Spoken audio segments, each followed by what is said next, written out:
अस्सलामु अलैकुम सामीन। 3 रमज़ानुल मुबारक है, 26 मार्च है। ख़बर का उन्वान है कांग्रेस पार्टी की सत्याग्रह। ये वीडियो आपने देखी है। इस वीडियो में कांग्रेस पार्टी के बड़े लीडर नज़र आ रहे हैं। ये दिल्ली के राजघाट पर जमा हैं और जहां महात्मा गांधी के मुजस्समे के सामने इन्होंने संकल्प लिया है।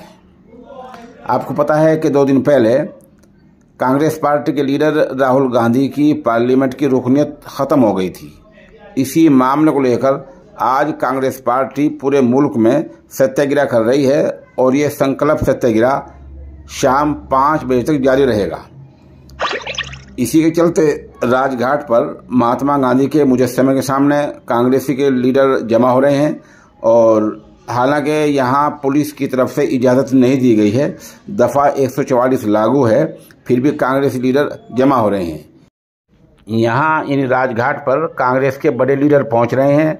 कांग्रेस पार्टी के कौमी सदर मल्लिकार्जुन खड़गे, सलमान खुर्शीद, प्रियंका गांधी, जैसे कि आप तस्वीर में देख रहे हैं, बहुत से लीडर पहुंच चुके हैं।